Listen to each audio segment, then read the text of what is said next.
A very special good morning to all of you. स्वागत है आपका हमारे चैनल स्टडी विद अभिमान में। तो आज से मैं आप लोगों के लिए यूपी बोर्ड एग्ज़ाम 2021 के लिए यानी 2021 के लिए क्लास 10th की क्लासेस स्टार्ट कर रहा हूँ। तो आज से मैं आप लोगों के लिए क्लास 10th के लिए हिंदी की क्लासेस स्टार्ट कर रहा हूँ। और अगर आप क्लास 10th के सभी सब्जेक्ट्स की प्रिपरेशन करना चाहते हैं तो आप मुझे कमेंट करके ज़रूर बता दीजिएगा, ताकि मैं आप लोगों के लिए सभी सब्जेक्ट्स की क्लासेस स्टार्ट कर सकूं। तो चलिए फिर आज की इस वीडियो को स्टार्ट करते हैं। तो वीडियो को स्टार्ट करने से पहले मैं आप लोगों को बता दूं कि मैंने आप लोगों के लिए क्लास 10th के लिए हिंदी का सिलेबस ऑलरेडी अपलोड कर दिया है। अगर आप लोगों को क्लास 10th का हिंदी का सिलेबस नहीं मालूम है तो मैंने सिलेबस वाली वीडियो ऑलरेडी अपलोड कर दी है। मैंने आपको डिस्क्रिप्शन में लिंक दे दी है, आप वहां से जाकर उस वीडियो को देख सकते हैं।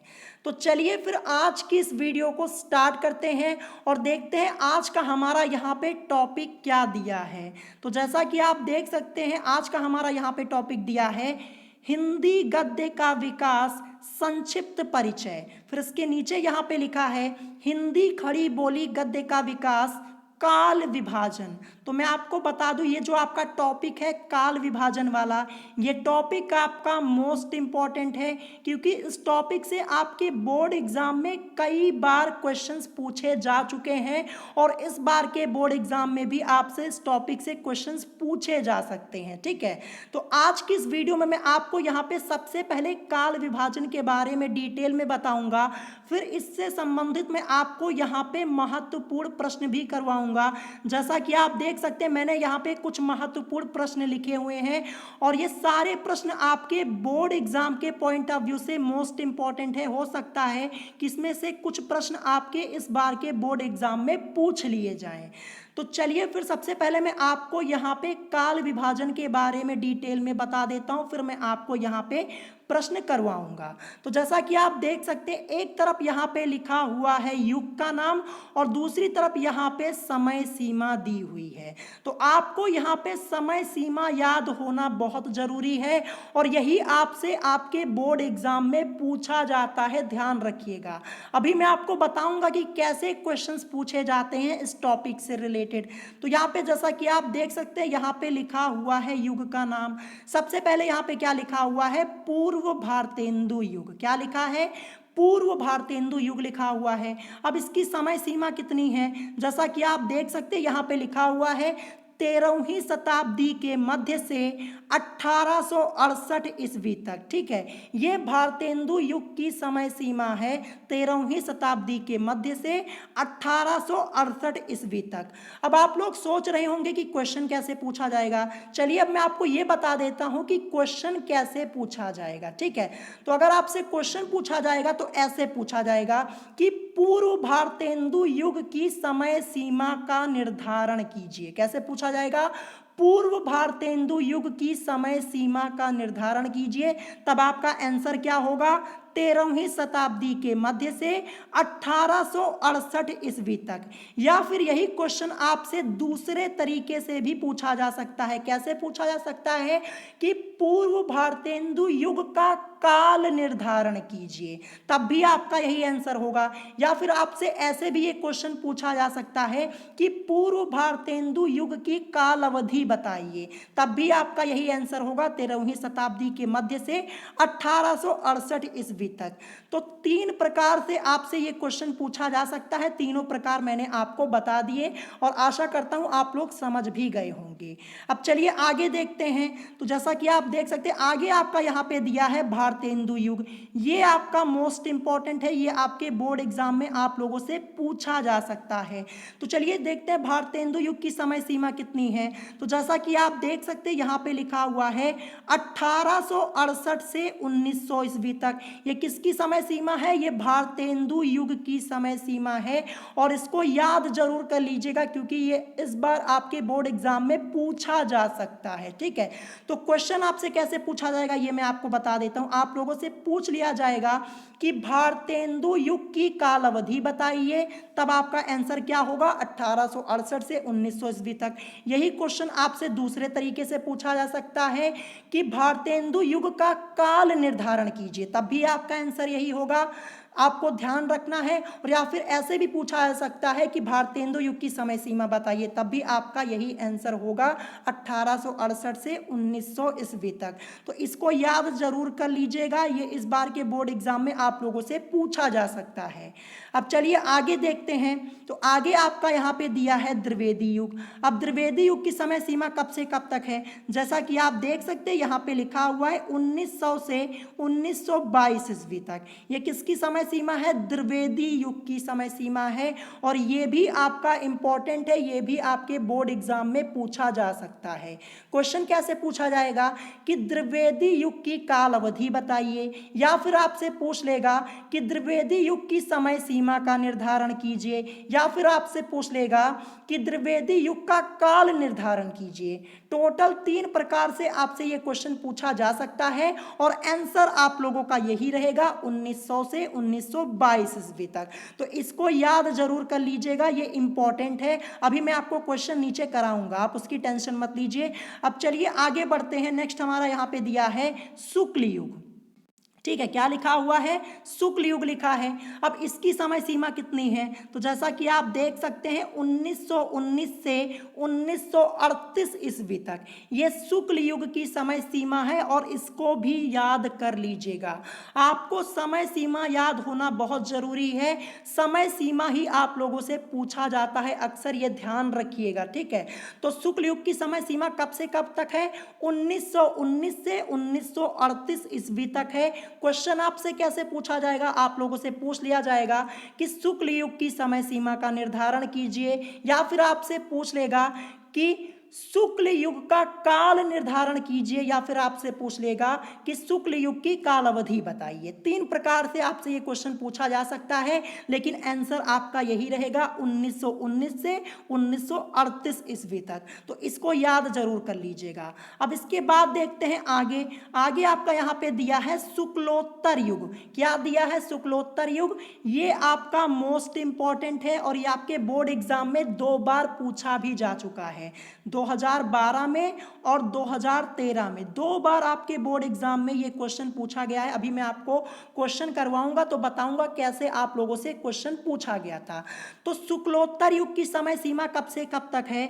तो शुक्लोत्तर युग की समय सीमा है 1938 से 1947 ईस्वी तक। तो इसको तो आप जरूर याद कर लीजिएगा, ये आपका मोस्ट इंपॉर्टेंट है। अभी मैं आपको इससे रिलेटेड क्वेश्चन कराऊंगा तो बताऊंगा कैसे आप लोगों से क्वेश्चन पूछा गया था। और क्वेश्चन पूछा कैसे जाएगा ये भी मैं आपको बता देता हूं। आप लोगों से पूछ लिया जाएगा कि शुक्लोत्तर युग की समय सीमा बताइए, या फिर आपसे पूछ लेगा कि शुक्लोत्तर युग की काल अवधि बताइए, या फिर आपसे पूछा जा सकता है कि शुक्लोत्तर युग का काल निर्धारण कीजिए। टोटल 3 प्रकार से आपसे यह क्वेश्चन पूछा जा सकता है। 1938 से 1947 ईस्वी तक है समय सीमा शुक्लोत्तर युग की, ये आपको याद कर लेना है। और सबसे लास्ट में यहाँ पे क्या है, जैसा कि आप देख सकते हैं स्वातंत्र्योत्तर युग। क्या लिखा है?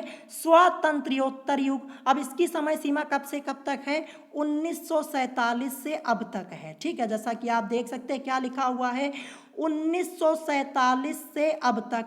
ये काल अवधि किसकी हो गई? स्वातंत्र्योत्तर युग की। तो ये भी क्वेश्चन आपसे कैसे पूछा जाएगा? आप लोगों से पूछ लिया जाएगा कि स्वातंत्र्योत्तर युग की समय सीमा का निर्धारण कीजिए, या फिर आपसे पूछ लिया जाएगा स्वातंत्र्योत्तर युग की काल अवधि बताइए, या फिर आपसे पूछ लेगा कि स्वातंत्र्योत्तर युग का काल निर्धारण कीजिए। ये भी क्वेश्चन आपसे 3 प्रकार से पूछा जा सकता है। तीनों प्रकार से मैंने आपको यहाँ पे बता बता दिया है।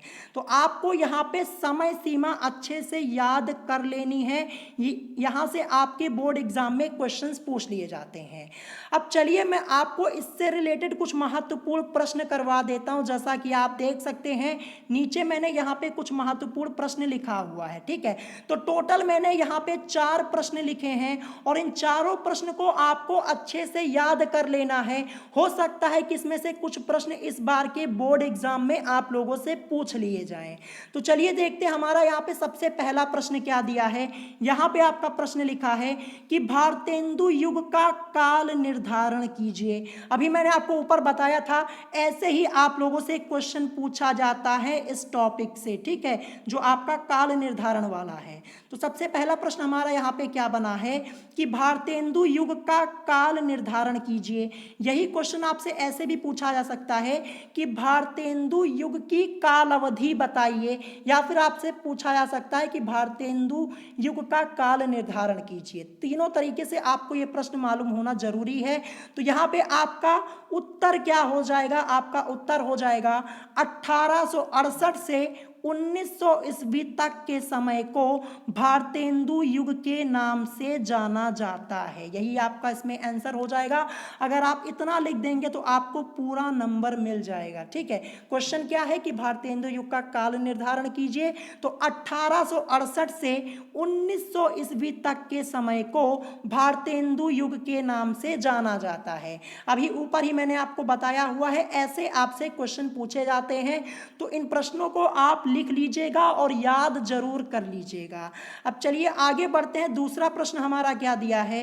तो दूसरा प्रश्न यहाँ पे दिया है द्विवेदी युग की काल अवधि लिखिए। अब देखिए आपसे ये क्वेश्चन कैसे पूछा गया है।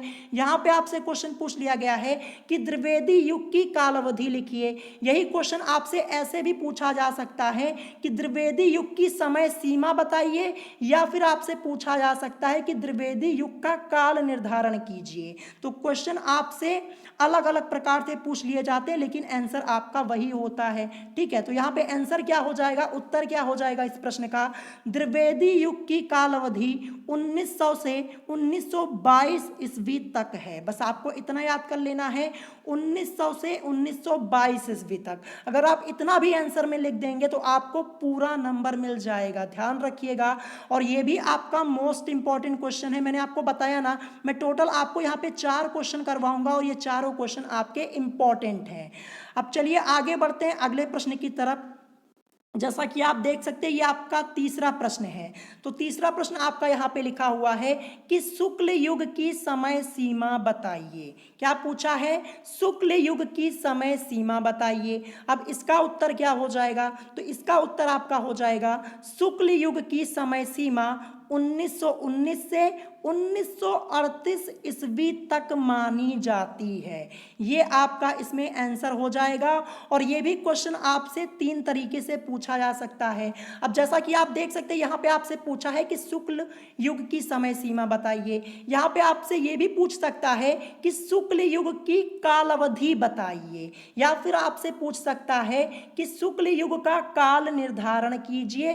क्वेश्चन आपसे 3 प्रकार से पूछा जा सकता है, लेकिन आंसर आपका यही रहेगा कि शुक्ल युग की समय सीमा 1919 से 1938 ईस्वी तक मानी जाती है। तो ये भी क्वेश्चन आप याद कर लीजिएगा। अब चलिए बढ़ते हैं आज के लास्ट प्रश्न की तरफ, लास्ट क्वेश्चन की तरफ। प्रश्न संख्या 4, जैसा कि आप देख सकते हैं क्या लिखा हुआ है, शुक्लोत्तर युग की समय सीमा लिखिए। क्या पूछा गया है, शुक्लोत्तर युग की समय सीमा लिखिए।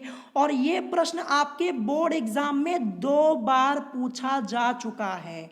यूपी बोर्ड परीक्षा 2012 में और 2013 में, लगातार 2 साल आपसे ये क्वेश्चन पूछा गया है। तो ये क्वेश्चन आपका इंपॉर्टेंट है, इसको याद जरूर कर लीजिएगा। क्या लिखा है क्वेश्चन कि शुक्लोत्तर युग की समय सीमा लिखिए। तो इसका आंसर क्या हो जाएगा, शुक्लोत्तर युग की समय सीमा 1938 से 1947 ईस्वी तक मानी जाती है। यही आपका इसमें उत्तर हो जाएगा, शुक्लोत्तर युग की समय सीमा 1938 से 1947 ईस्वी तक मानी जाती है। और यही क्वेश्चन आपसे कई प्रकार से पूछा जा सकता है।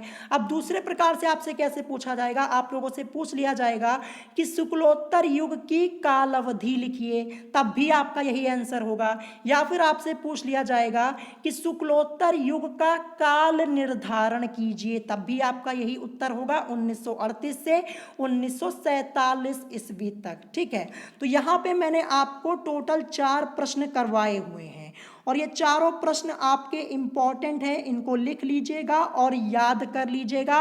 और इसके अलावा ये भी याद कर लीजिएगा कि पूर्व भारतेंदु युग, इसकी समय सीमा कब से कब तक है, 13वीं शताब्दी के मध्य से 1868 ईस्वी तक। ठीक है, ये वाला। और ये भी याद कर लीजिएगा स्वातंत्र्योत्तर युग, इसकी समय सीमा कब से कब तक है, 1947 से अब तक है। ठीक है, तो आज की ये वीडियो हमारी यहाँ पे कंप्लीट हो जाती। मैंने आपको यहाँ पे काल विभाजन पूरा डिटेल में बता दिया है। अगर आपसे इस टॉपिक से कोई क्वेश्चन पूछा जाता है, कोई प्रश्न पूछा जाता है, तो इससे बाहर कोई प्रश्न नहीं आएगा जो मैंने आज की इस वीडियो में करवाया हुआ है। तो सारे प्रश्न को आप अच्छे से याद कर लीजिएगा और समय सीमा जरूर याद कर लीजिएगा, यही आपके बोर्ड एग्जाम में पूछा जाता है। और अगर आज की इस वीडियो में आपको कोई बात नहीं समझ में आई हो तो आप मुझसे कमेंट करके पूछ सकते हैं। और अगर आज की वीडियो आपको पसंद आई हो तो वीडियो को लाइक करना मत भूलिएगा और साथ ही साथ हमारे चैनल स्टडी विद अभिमान को सब्सक्राइब करना मत भूलिएगा। और अगर आप चाहते हैं कि क्लास 10th के सभी सब्जेक्ट्स की क्लासेस स्टार्ट कर दी जाए तो आप मुझे कमेंट करके ज़रूर बताइएगा। तो आज की वीडियो में इतना ही, मिलेंगे नेक्स्ट वीडियो में। Thanks for watching.